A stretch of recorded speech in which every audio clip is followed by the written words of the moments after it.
새해 들어 처음 맞이하는 금요감 기도회입니다.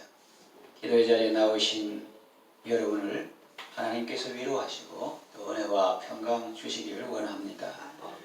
많은 사람들이 올해는 작년보다 경제적으로 더 어려워질 것이라고 전망합니다.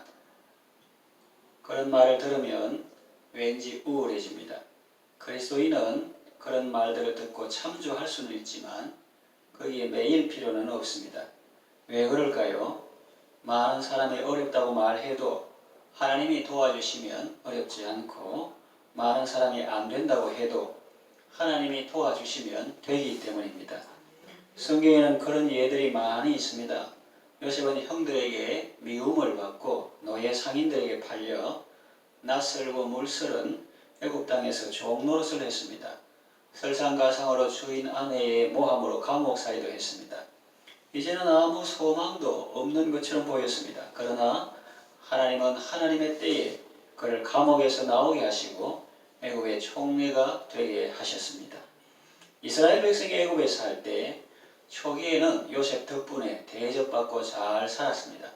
그러나 후기에는 그들의 시기와 질투로 박해를 받았습니다. 당시 바로의 권세는 거의 절대적이었기 때문에 이스라엘이 그들의 손아귀에서 벗어난다는 것은 꿈도 꿀 수 없는 상황이었습니다. 그러나 하나님께서 도와주시니 바로는 두 손 두 발 다 들고 그들을 보내줄 수밖에 없었습니다. 바로는 이스라엘 자손을 보냈다가 나중에 마음이 바뀌어 그들을 추격합니다. 특별병거 600성과 애굽의 모든 병거를 거느리고 쫓아옵니다. 앞에는 바다가 있고 뒤에는 애굽 군대가 있고 좌우 양쪽은 절벽입니다. 사람들이 볼 때는 정말 위기죠.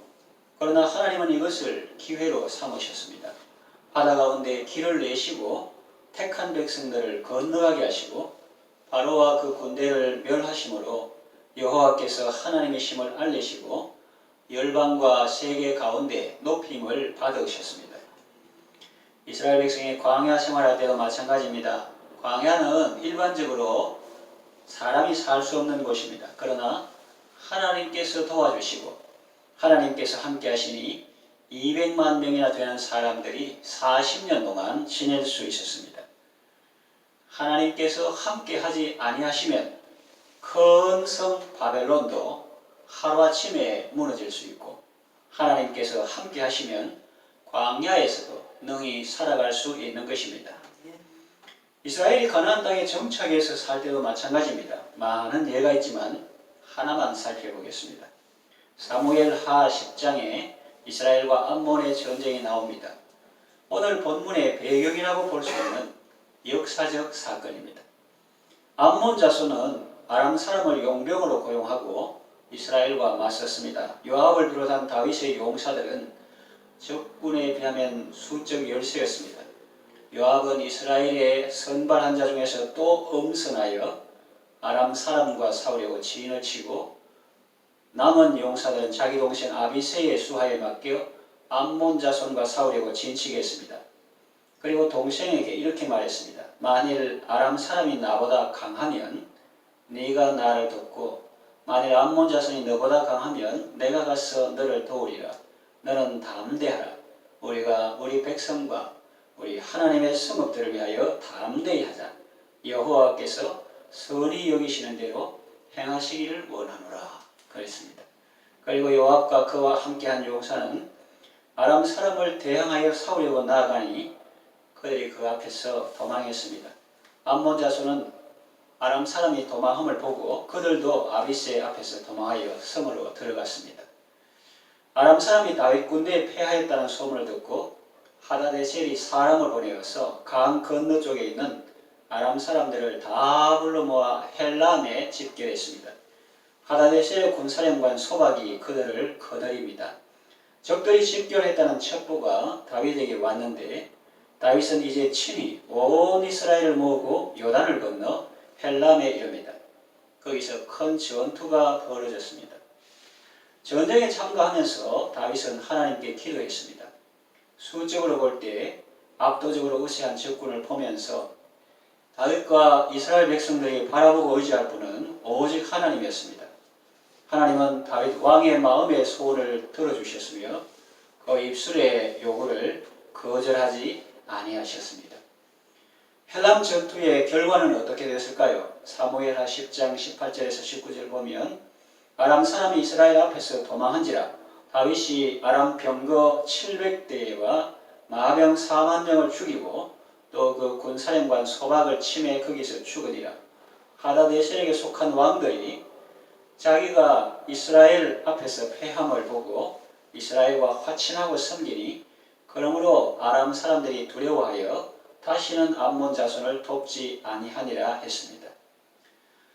병거 700대와 마병 4만 명이라는 표현을 주목해 보십시오. 엄청난 숫자 아닙니까? 적들이 그걸 믿고 의기양양했을 만도 하지요. 오늘 읽은 본문은 그런 상황을 염두에 두고 한 말입니다.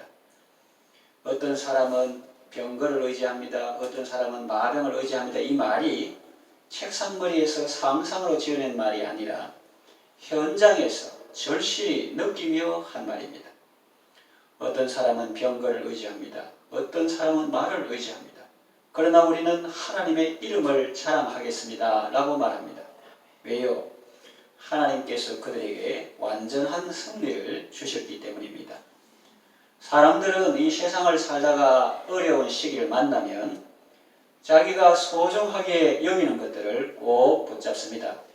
어떤 사람은 인맥을 의지하고 어떤 사람은 재물을 의지합니다.